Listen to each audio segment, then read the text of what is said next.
반려동물 관리사 자격 취득하기. 안녕하세요, 송쌤입니다. 네, 제가 저번에 반려동물 관리사 1급 자격 취득하는 거 시작했다고 말씀드렸잖아요. 뭐 꼭 자격이 중요한 게 아니고요.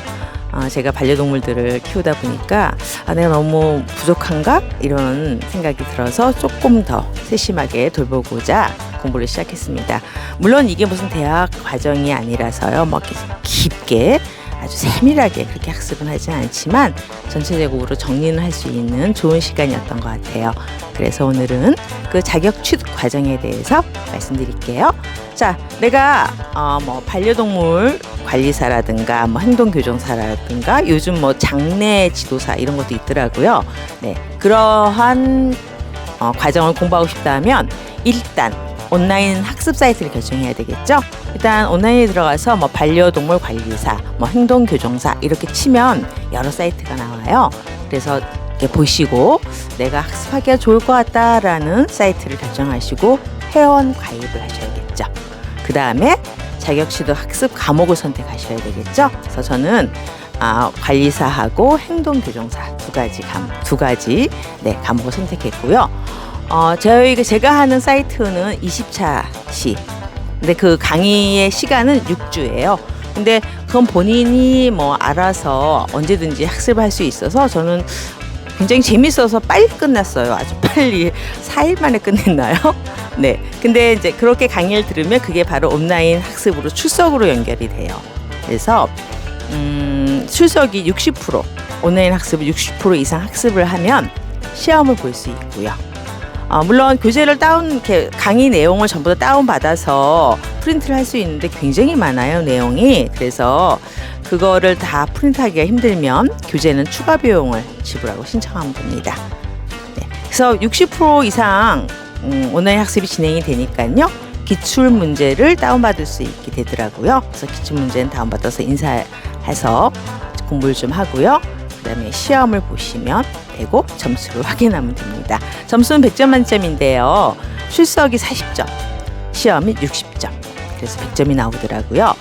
물론 저 100점 아니에요. 그렇게 시험을 보고 나면 자격증을 신청하면 85,000원 돈을 내면 자격증 신청을 하면 뭐 2, 3주 정도 걸리는 것 같아요. 저는 지금 신청한 상황이거든요. 그래서 과정은 이렇게 된다는 것 기억하시고요. 네, 저는 한국직업능력진흥원의 김백수 교수님의 강의를 들었습니다. 그래서 먼저 반려동물 관리사에 대해서 간단하게 정의를 해보면요. 그냥 간단하게 반려동물에 관련된 다양한 분야의 전문 지식을 습득하는 과정이라고 생각하시면 될 것 같아요. 물론 뭐 내가 아이들을 기를 때도 필요하지만 또 여러 가지 반려동물에 대한 사업이라든가 뭐 여러 가지를 할 수 있는 그러한 전문가가 될 수도 있겠죠. 네, 동물들은 생득적 해발 기구.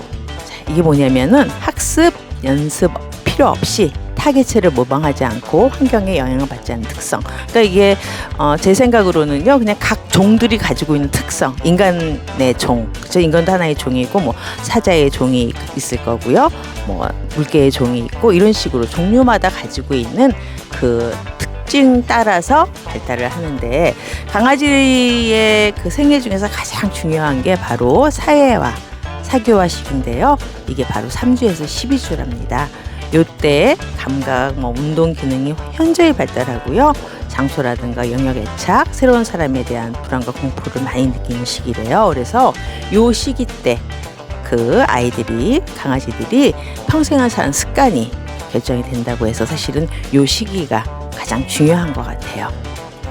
강아지를 관리할 때는 수분이 굉장히 물론 영양이나 이런 것도 중요하지만 우리가 잊고 지냈던 거 수분의 중요성을 저는 이번에 공부하면서 다시 한번 생각했어요. 5%만 잃어도 결핍증이 발생하고요. 15% 결핍하면 사망 이른다고 합니다. 그래서 물을 좀 더 잘 먹고 있는지를 아이들이 힘들어하거나 뭐 아파 보이면 물에 대해서 좀 더 신경 써야겠다라는 생각을 했습니다. 그리고 반육중 강아지 임신한 개는 평소보다 2배 정도의 칼로리가 많이 필요하대요. 그래서 뭐 아이들이 밥 먹을 때는 건식도 있고 습식 사료도 있고 여러 가지가 있죠. 그래서 요즘은 사료들이 잘 나오기 때문에 간식에 치중하기보다는 사료에 맞춰서 영양을 공급해 주는 게 좋다고 합니다. 자, 이제 종합 백신을 맞을 수 있는 최초의 시기는요, 6주 정도 되면서부터 아이들이 이제 백신을 맞고 또 예방 접종을 맞고 그렇게 할 수 있다고 하네요. 개 고양이 임신 기간은요, 평균 63일인데 큰 개는 1년에 한 번 정도, 일반 개는 8개월에 한 번 정도 임신이 가능하다고 하네요. 근데 63일 동안 그래도 요즘은 보통 아이들이 15년 정도 사니까 15년 쓸 몸을 만든다고 하니까 정말 임신했었을 때 잘 돌봐야겠다라는 생각을 했습니다. 강아지의 피할 음식은 아시겠지만 파, 양파, 초콜릿, 닭뼈 등. 닭뼈는 목에 걸리니까 안 되는 거고요. 파나 양파나 초콜릿은 아이들 건강에 굉장히 치명적인 문제가 생긴다고 하네요. 개 목욕 순서는요, 목욕 전에 먼저 비치를 충분히 해줘야지, 그래야지 뭐 여러 가지 털이라든가 뭐 피부에 문제점 이런 것들이 전부 다 좀 많이 벗겨진다고 해요. 비치를 많이 해주고 난 다음에 귀 청소를 먼저 해주고요. 귀 청소는 아시죠? 그 귀 청소하는 약을 이렇게 귀에 한두 방울 떨어뜨려서 이렇게 비빈 다음, 살살 비빈 다음에 아이들이 이렇게 털잖아요. 그럼 나머지는 이렇게 면봉이라든가 수건이나 이런 걸 가지고 닦아주시면 되죠. 그 다음에 항문낭을 꼭 짜줘야 된다고 저도 배웠거든요. 그래서 저는 사실은 제가 하는 게 좀 무서워서 저는 아이들 미용할 때 부탁해서 짜기는 하는데요. 네, 항문낭 짜고 난 다음에 머리 부분부터 세정을 시작하는 게 아이들한테 좋다고 합니다. 근데 목욕할 때 가장 중요한 거는 아이들은 소리에 굉장히 민감하잖아요. 그래서 물을 틀어놓고 하는 것보단 받아놓고 떠서 이렇게 사용하면 아이들이 목욕에 대한 두려움이 많이 없어진다고 하네요. 네, 고양이는 워낙 독립적이고요. 네, 강아지보다 단백질이 더 많이 필요하고 특히 필수 영양소인 타우린이 부족하면 시력장애, 심장 질병들이 유발이 된대요. 그래서 타우린. 그래서 여러 전문가들한테 제가 그때 들었던 얘기는요. 그러면 안 되지만 어쩌다가 만약에 동물이 고양이 사료를 먹을 수가 있대요. 가끔 어쩌다가. 근데 고양이가 강아지 사료를 먹으면 안 됩니다. 왜냐하면 타우린이 없기 때문에 굉장히 큰 영양 결핍이 된대요. 그래서 그 자기의 종에 맞는 사료를 먹는 것도 굉장히 중요한 것 같고요. 그리고 고양이는 감각모, 수염이 모든 촉각 안테나라고 얘기해요. 그래서 이 수염의 관리가 굉장히 중요하다고 그렇게 말씀하시네요. 사실은 제가 간단하게 말씀을 드렸는데요. 가장 중요한 거는 저는 반려동물을 먼저 입양하기 전에 그 동물의 특징이라든가 관리법 등을 잘 알아서 적응 훈련들을 같이 해서 행복하게 사는 게 중요하겠죠? 근데 가장 중요하다고 제가 생각하는 것은요, 서로 다르다는 걸 인정하고 그 다른 점을 이해하고 조화를 이루는 것이 중요한 것 같아요.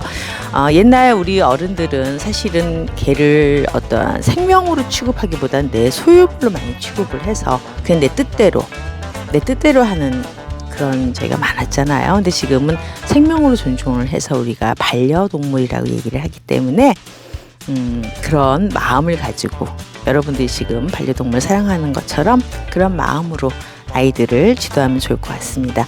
저는 반려동물 관리사하고 반려동물 행동교정사 두 가지 자격을 공부를 했는데 사실은 반려동물 관리사는 전반적인 이야기예요. 네, 아이들의 영양이라든가 이런 게 꼭 필요해야 된다 이런 얘기들이어서 한 번쯤은 그냥 여러분들이 이렇게 막 부담 없이 공부하시는 과정이니까 한번 좀 해보시는 것도 추천합니다. 그래서 저는 아무튼 반려동물 관리사 자격 신청을 했다는 거 알려드리면서 이만 끝내요. 감사합니다.